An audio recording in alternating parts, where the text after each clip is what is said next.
कुछ लोग कह रहे हैं कि अजीत पवार, आप रिक्वेस्ट करिए शरद पवार साहब को कि आप ये मत करिए करके।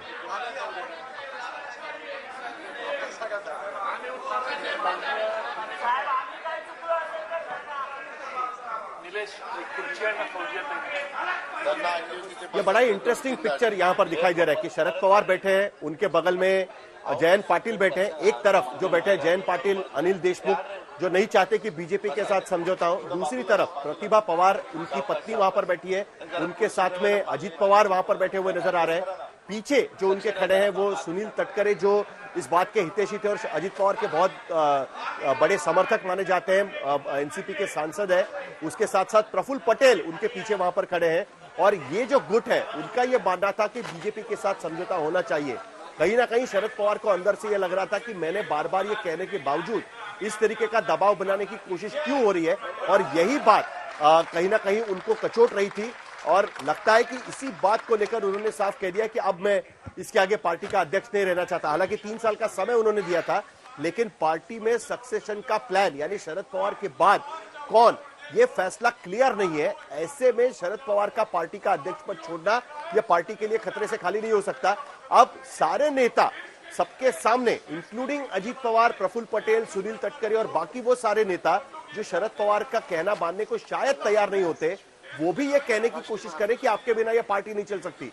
और पार्टी के कार्यकर्ता वहां पर सबके सामने ये कहने की कोशिश करें कि आप ही हमारे नेता बने रहने चाहिए।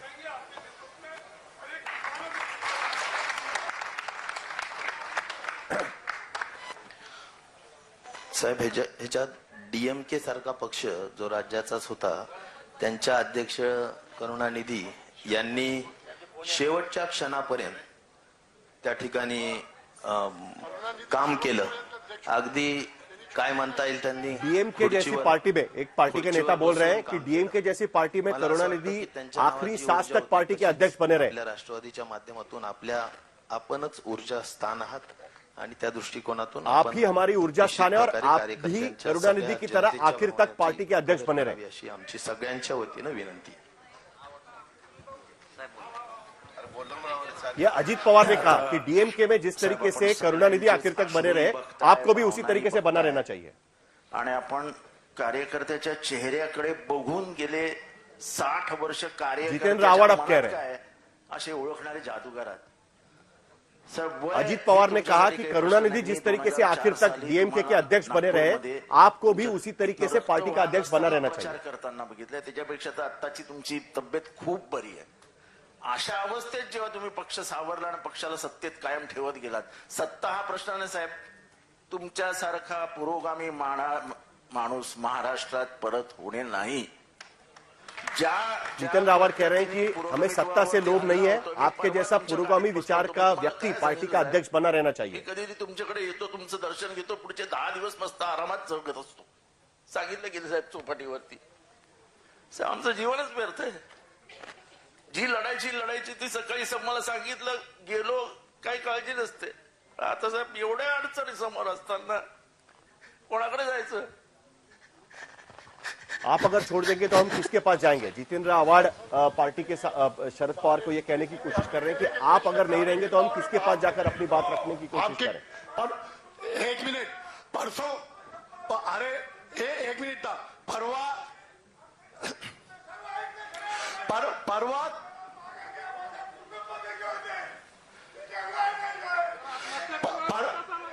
दिल्लीला साहेबांनी एक ईद मिलनचे कार्यक्रम केला होता। साहेब निमंत्रित होते ते कार्यक्रमचे। देशाचे सगळे पक्षाचे, मायावतीचे, मुलायमचे, काँग्रेसचे माजी मंत्री सगळे आले होते आणि त्यांनी सांगितलं, साहेब तुम्ही जे आहे नेतृत्व करा। केसी त्यागी ने सांगितलं, सुबोध दिल्ली में एक ईद मिलन का प्रोग्राम हुआ था, वहां पर सारे पार्टियों के नेता वहां पर आए थे और वो भी कह रहे थे कि शरद पवार को अब नेतृत्व करना चाहिए। तुम्ही देशाचे नेते, प्रफुल्ल भाई होते ते कार्यक्रमात, तटकरे साहेब आले नाही, त्यांची आई साहेब ते होती, आजारी होती, याच्यामुळे ते मोठा कार्यक्रम दिल्लीच्या कॉन्स्टिट्यूशन क्लब मध्ये झाला।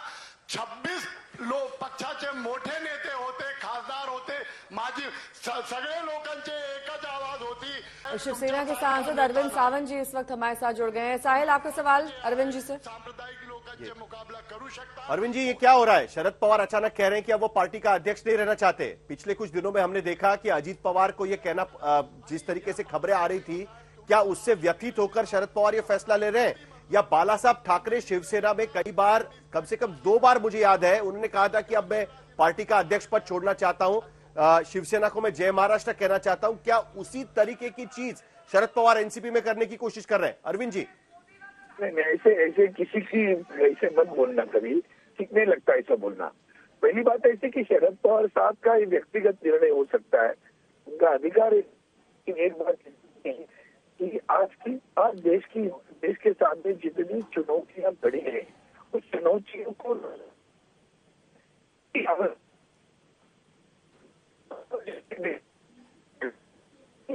आवश्यकता है। आज देश जिस दुर्मणावस्था में जा रहा है,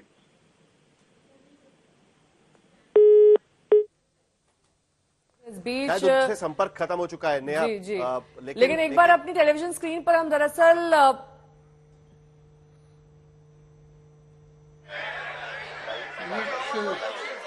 तुमच्या भाषण मी वाचला नाही। शरद पवार बोल रहे हैं। तुमच्या सगळ्या कामाला, कार्यक्रमाला तुमच्या बरोबर मी आहे। फक्त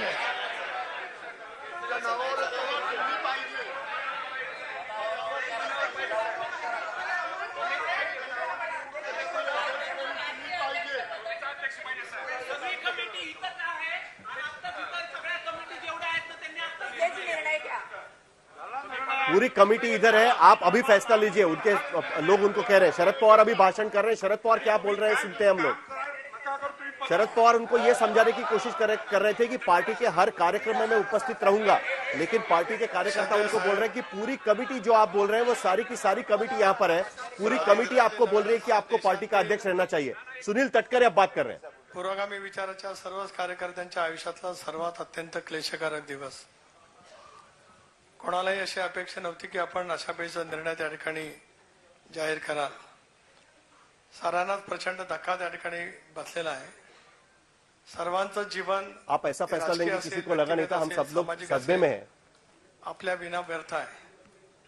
देशाची, राज्याची, महाराष्ट्राची गरज जर का आपण लक्षामध्ये घेतली आणि विशेष करून सर्व क्षेत्रातल्या प्रत्येकाची गरज आपण लक्षामध्ये घेतली तर आपलं व्यक्तिमत्व गेले 60 वर्ष, आपण मगाशी बोलता बोलता साहेब बोलून गेलात की 1 मे 1960 साली आपण संघटनेची जबाबदारी घेतली, पण 1 मे 2023 हा दिवस आपण 63 वर्षाच्या कालखंडाच्या नंतर आपल्याला स्वतःला या साऱ्या प्रक्रियेपासून आमच्या सर्वांच्यासाठी अप्रिय असलेला निर्णय घोषित करण्यासाठी का नेमका निवडला ते आम्हाला त्या ठिकाणी कळू शकत नाही। इथे मोजकेच कार्यकर्ते आहेत, याच्या लाखोपट कार्यकर्ते महाराष्ट्राच्या कानाकोपऱ्यात आहेत। हम सब चाहते हैं कि आप अभी भी पार्टी के अध्यक्ष के रूप में काम करें और ये फैसला हमें मंजूर नहीं है। सोबतच आहात, आमच्या सोबत आपण आहातच, कारण आपल्या खेरीज आमचं जीवन कधी असू शकत नाही, पण आपलं आप हमारे साथ में ही हमें पता है, लेकिन आपके बिना हम इस पार्टी को नहीं चला पाएंगे। सर्वांच्यासाठीच महत्वाचे आहे, पण आपण घेतलेल्या निर्णयाचा आपण या ठिकाणी पुनर्विचार निश्चितपणाने करावाच। और मैं चाहता हूं कि आपने जो ये फैसला लिया है उसका आप पुनर्विचार करें और इसी वक्त आप ये पुनर्विचार करें। मुझे लगता है कि आप ऐसा करेंगे, ऐसा मुझे लगता है। येत असताना या ठिकाणी आल्यानंतर एक वेगळी उमेद घेऊन जाऊ, वेगळी दिशा घेऊन जाऊ अशी आमच्या मनामध्ये ईर्ष्या होती, पण या ठिकाणी आल्यानंतर विपरीत घडलं। हे पुस्तक प्रकाशन झालं नसतं तर बरं झालं असतं असं वाटू लागलंय। साहेब, आपण निर्णय बदलला नाही तो उद्या महाराष्ट्रातल्या अनेक खेड्यांमध्ये अनेकांनी आत्म केल्याचं चित्र तुम्हाला पाहायला आपने अगर ये फैसला नहीं बदला तो पार्टी के महाराष्ट्र में फैले हुए तमाम कार्यकर्ता मुंबई आएंगे और आपको ये फैसला वापस लेना ही होगा।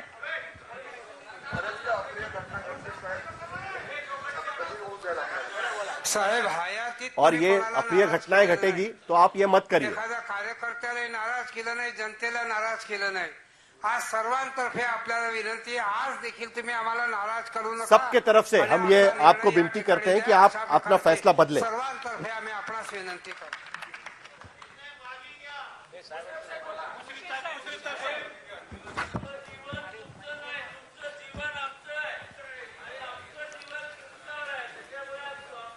साहेब, अनेक दिवसापासून भाषणामध्ये मी सांगत आलेलो आहे की आजपर्यंत आमचं जे जीवन घडलं किंवा राजकीय जे घडलं ते तुमच्यामुळे घडलं आणि आज अचानकपणाने असा निर्णय घेतल्यामुळे आज अक्षरशः आम्ही सगळे हसन स्तब्ध मुशरिफ, झालेलो ये कह रहे हैं हसन मुशरिफ पर आहोत। हाल ही के दिनों में ईडी की रेड्स हुई थी और वो उनको ये बताने की कोशिश कर रहे हैं कि हमारा राजनीतिक जीवन जो भी आप बनाए वो आपके वजह से बनाए और आप हमें मझधार में छोड़कर इस तरीके से मत जाइए, आप हमारे साथ बने रहिए,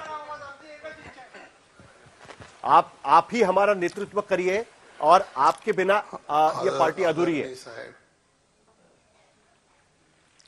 आज आपण हा जो निर्णय घेतलेला आहे हा निर्णय महाराष्ट्रातल्या दिलीप वळसे पाटिल बात कर रहे हैं जो होम मिनिस्टर थे। आम्हाला सुद्धा आपने जो फैसला लिया है वो पार्टी के किसी भी कार्यकर्ता को, नेता को और हमें भी मंजूर नहीं होगा। गोरगरिबांच्यासाठी, वेगवेगळ्या समाजासाठी जो एक आधार आयुष्यभर उभा केला आणि त्याच्यामधून राजकारण न करता सगळ्यांच्या जीवनामध्ये आनंद कसा निर्माण होईल हे पाहिलं। शेतकऱ्याची काळजी केली, प्रत्येकाची काळजी केली। लाव फोन आणि विचार ना। आता वेळ अशी आलेली आहे की यावेळेला राष्ट्रीय पातळीवर सुद्धा सगळ्या अब समय ये आ गया है कि राष्ट्रीय स्तर पर भी आपके जैसे नेता की जरूरत है, सारे विपक्षी पार्टियों को एक साथ लाने की जरूरत है। ही आपली जी संघटना आहे ही दिवसेंदिवस बळकट होत आहे, त्यामुळे आपण जो और महाराष्ट्र में भी विपक्षियों को साथ में लाने की जरूरत है। ऐसे में अगर आप ही छोड़ देंगे तो कैसे होगा? तो निर्णय आपण, ये फैसला हमें बिल्कुल मान्य नहीं है अशा प्रकारची नम्र विनंती मी और ये फैसला आप वापस ले, यही हम आपसे विनती करते हैं।